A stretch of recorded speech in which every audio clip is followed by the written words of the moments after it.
At 73, I sat at the same kitchen table where I had once served breakfast, wiped tears, and told bedtime stories.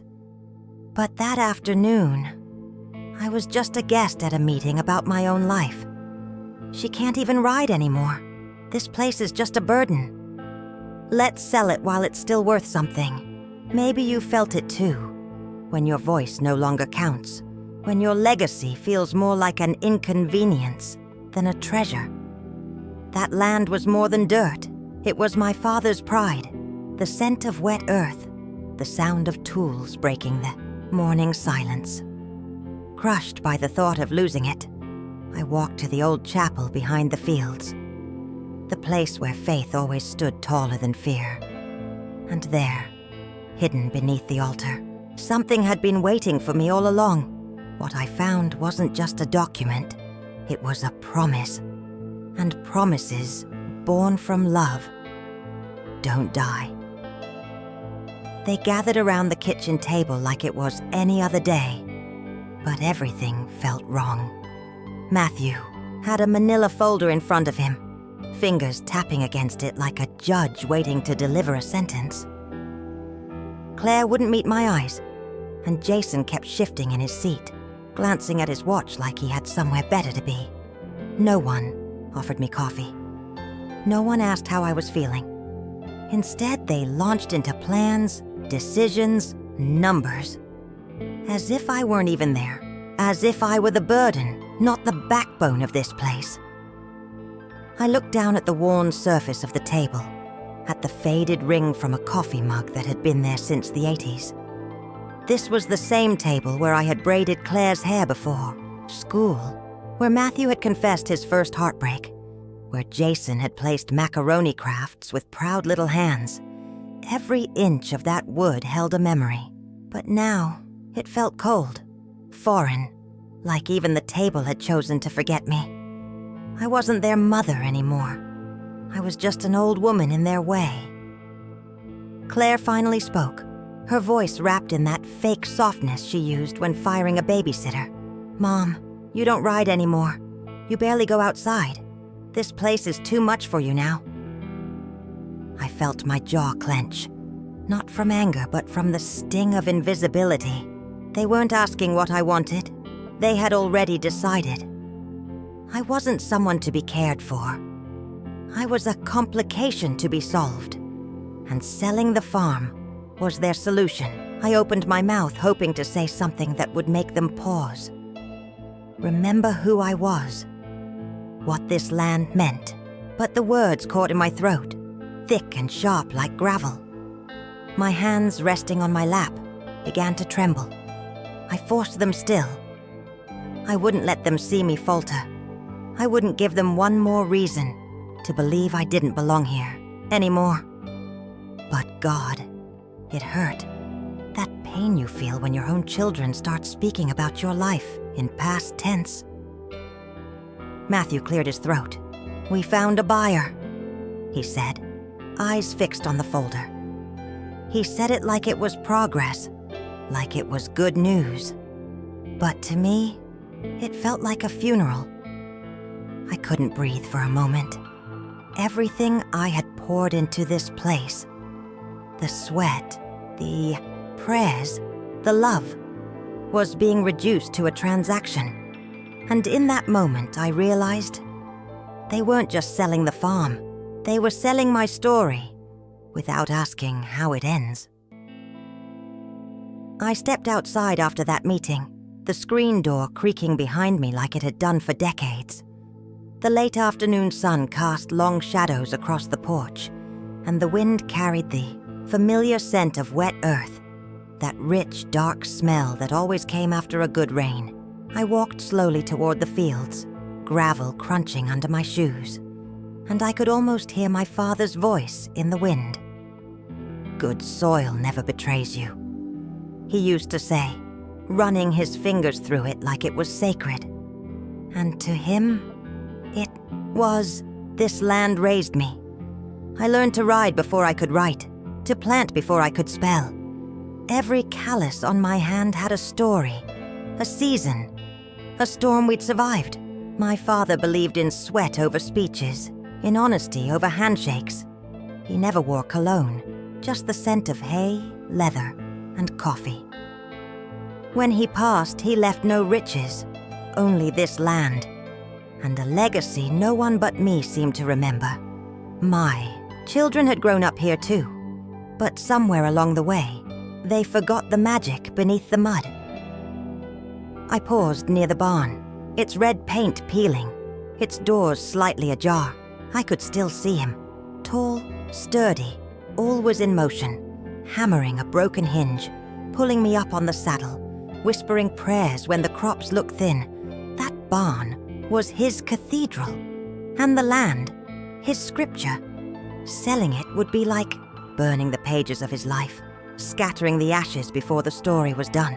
But try telling that to a generation who only sees value in dollars and square footage.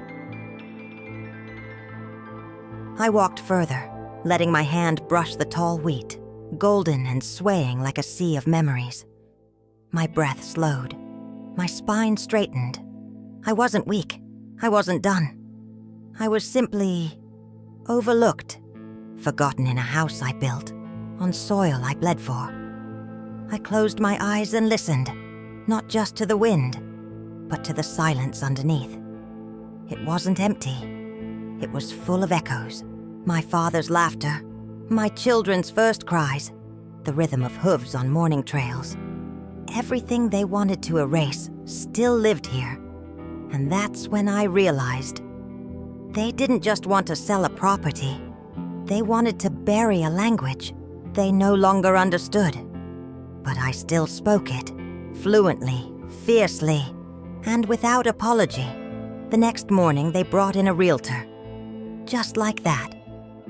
No warning, no heads up, not even the courtesy of a conversation. She walked in with shiny heels and a smile too wide, her voice chirping through the hallway like she owned the place already. "Oh, what potential," she said, pointing to the living room beams my father installed with his bare hands. Matthew nodded along, showing her around like he was the rightful heir, like this home was already his to give away. I stood at the edge of the room, arms crossed, watching them move through my memories like tourists in a museum they didn't care to understand. Claire trailed behind, typing on her phone, not even looking up when the realtor ran her hand across the kitchen counter.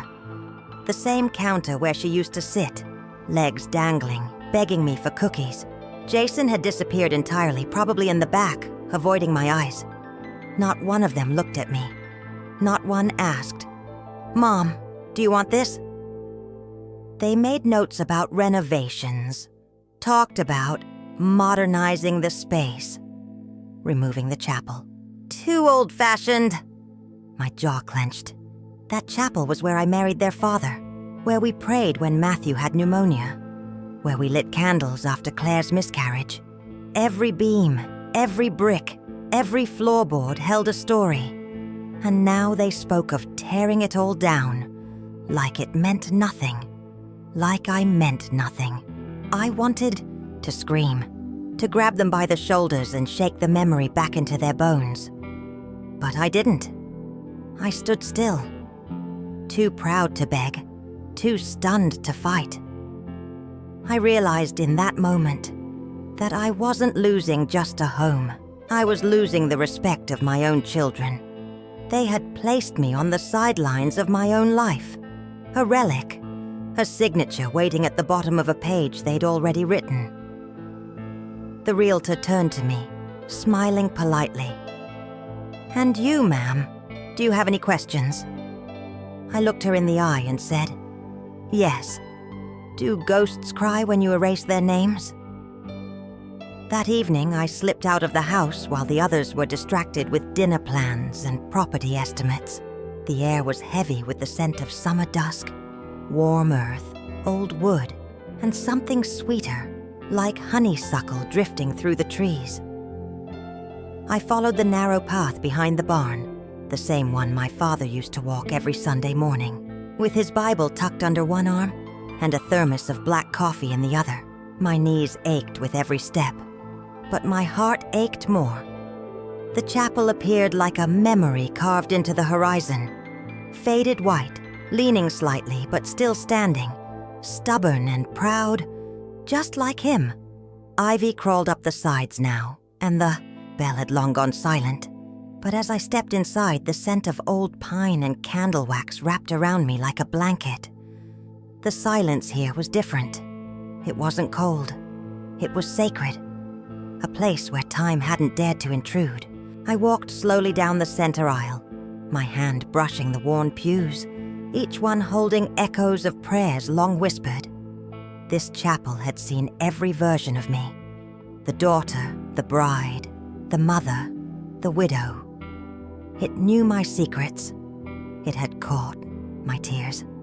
I knelt where I always had, in front of the modest altar, now dusty and cracked with time. I didn't pray with words. I didn't have any left. I just breathed.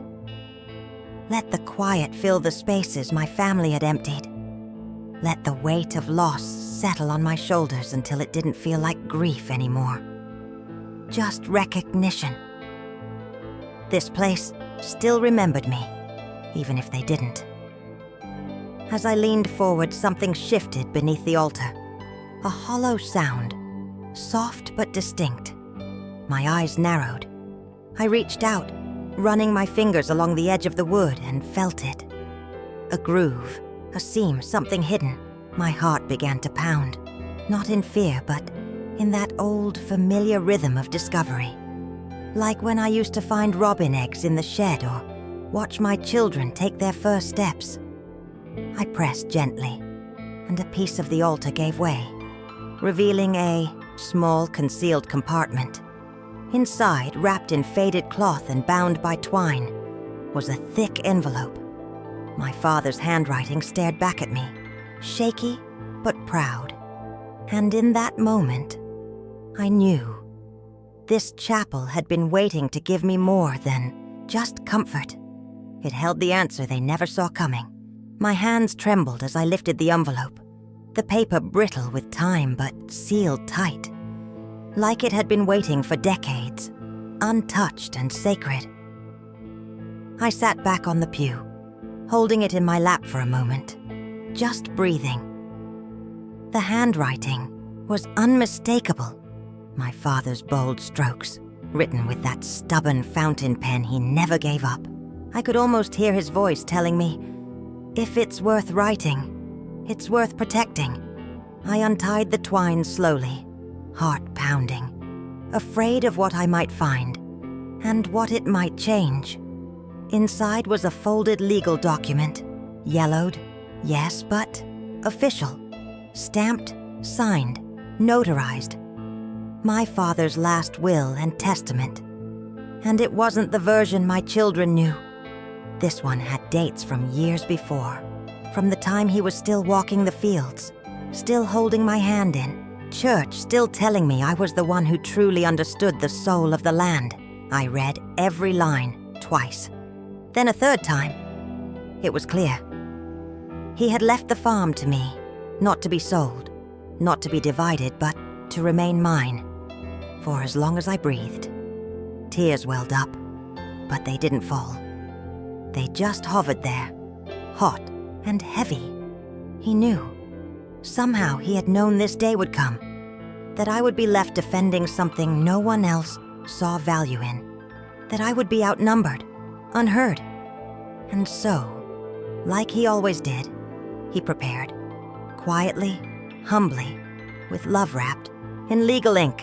It wasn't just a document, it was a shield, a final promise carved in words the world still had to respect.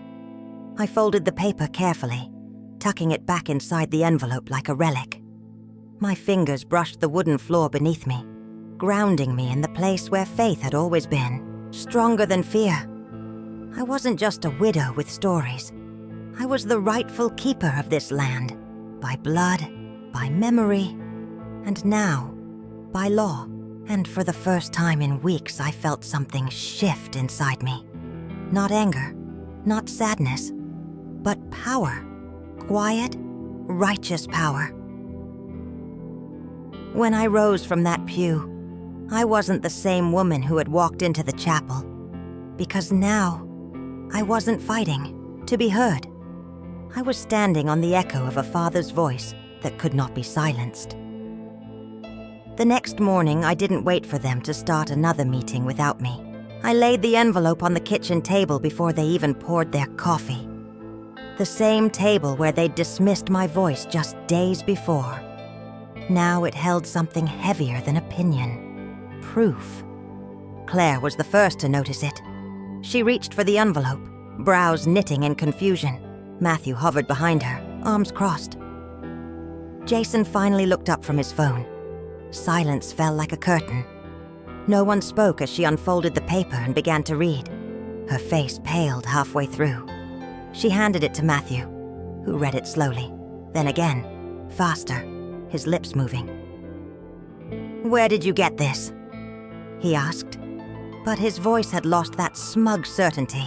"Dad," I said simply, looking each of them in the eye. "He left this for me, hidden, protected, because he knew what this place meant, because he knew that someday, someone would try to take it away from the one who loved it most." My voice didn't shake this time. It was calm, steady, carved in the same stone as his final words. Jason ran a hand through his hair and muttered something about legal verification. Claire looked at the floor. But Matthew, he stared at me like he was seeing me for the first time. "Why didn't you show us this before?" he asked. I smiled, not with bitterness, but with something softer, because I was hoping you'd remember without it, that maybe love and memory would be stronger than convenience. They didn't answer. Maybe because they couldn't. Maybe because they finally understood what they had tried to erase. I left, them there with the paper between them, like a mirror reflecting all they hadn't wanted to see. I walked out to the porch, letting the screen door slam behind me, and looked out over the fields. The sun had just begun to rise, casting gold across the wheat and dust.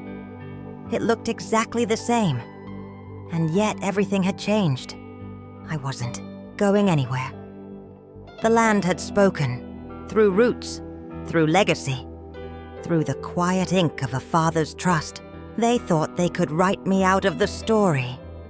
But what they didn't know was the ending had already been written, long before they picked up a pen. After that morning, the house fell quiet in a new way. Not the kind of silence that comes from loneliness, but the kind that follows a storm, a silence of rearranged truths and unspoken apologies. No one tried to argue with the document. No lawyer was called. No family meeting was scheduled. They knew. They all knew. The land was mine. Not just by paper, but by something deeper. I had outlasted their doubts.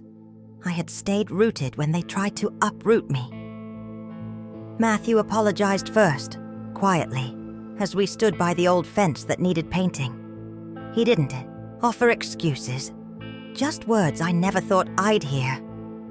"I'm sorry, Mom. We were wrong."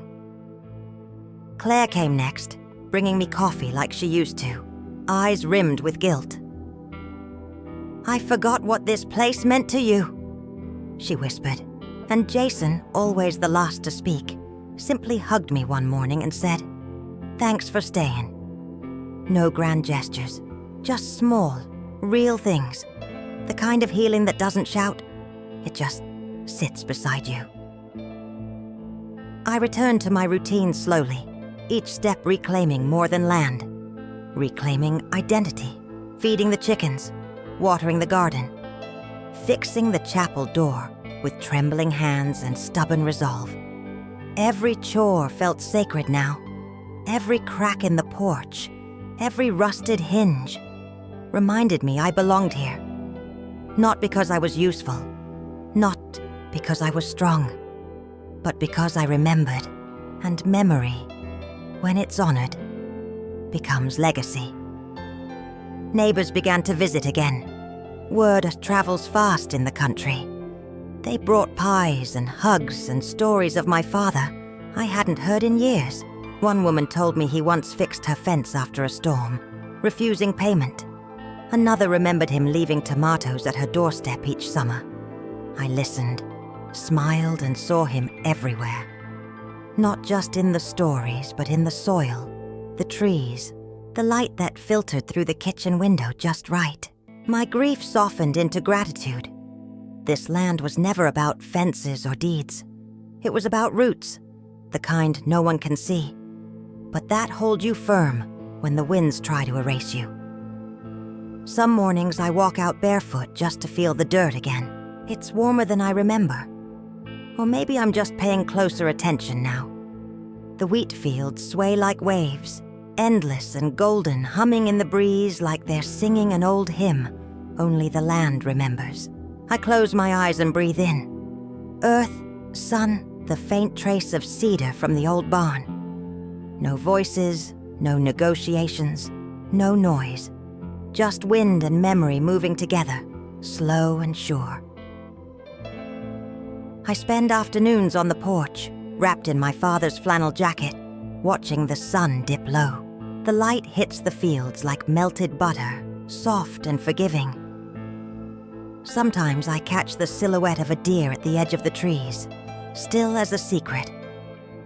Sometimes I think I hear his footsteps, that steady, purposeful walk I knew so well. But I don't chase the sound. I just let it come. Let it wrap around me like it always did when I was a little girl, and storms scared me more than silence. The chapel is whole again. I scrub the floors, polish the pews, even fix the loose nail on the altar. I light a candle every Sunday, not out of obligation, but out of love. I don't pray for anything anymore.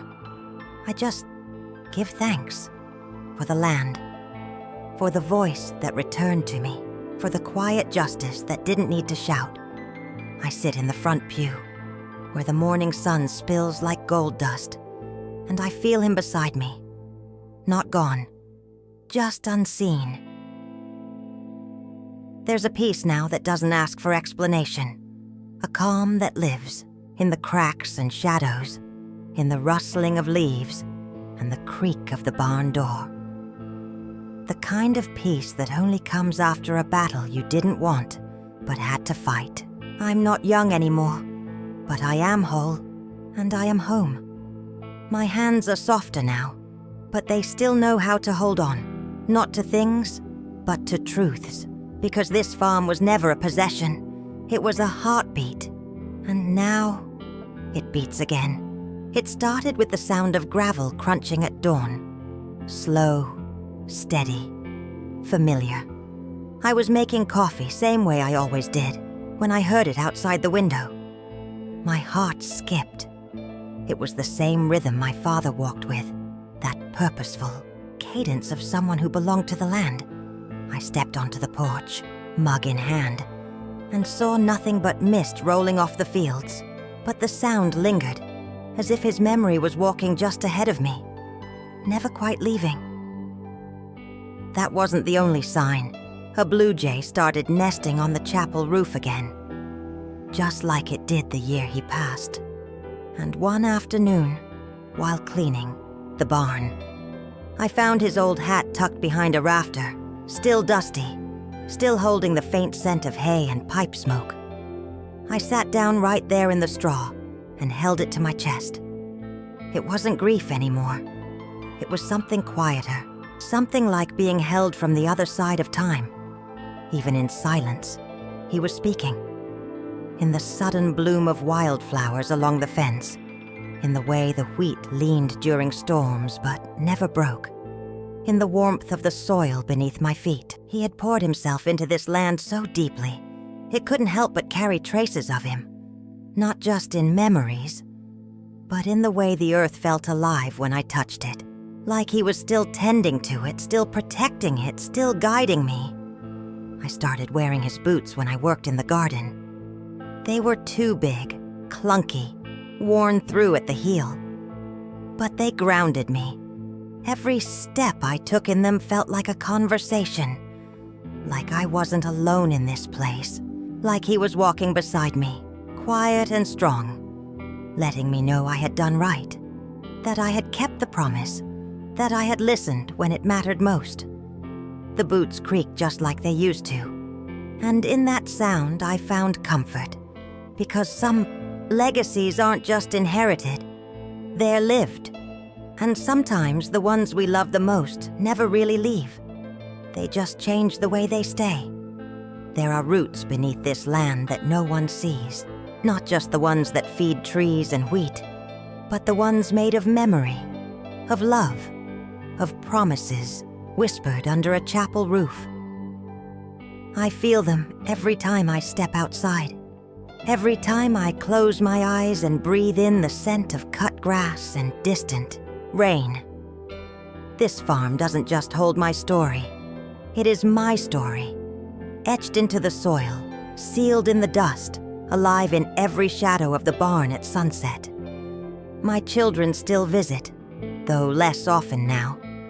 They bring their own little ones, who run barefoot, through the same fields their parents once did. And sometimes I catch Claire watching me from the porch, eyes soft, maybe wondering how she ever thought this land could belong to anyone else. But I don't need apologies anymore. Time has a way of humbling pride. And forgiveness, when it's quiet, is the most lasting kind. At night, I sit by the window with a quilt over my knees and a cup of tea in hand. I watch the moonlight stretch across the wheat like silver paint. The wind carries old lullabies and the faint creak of saddle leather. I don't fear the future. I don't regret the past. I am exactly where I'm meant to be, in the place where my father's hands once planted hope, and my heart still hears his voice in every breeze. One day, this land will outlive me, just as it outlived him. And that's how it should be. Not sold, not forgotten, but honored. Because the truth is, we never really own a place like this. We just become part of it. And when the time comes, we leave pieces of ourselves in the roots, in the dust, in the morning sun rising over the fields we once called home. So, if you ever find yourself lost, come here. Stand barefoot in the dirt. Listen, you'll hear us. In the wind, in the wheat, and in the echoes that never fade. Where are you watching from? Share your city and age in the comments. And if this story touched your heart, don't forget to subscribe. There's more where this came from.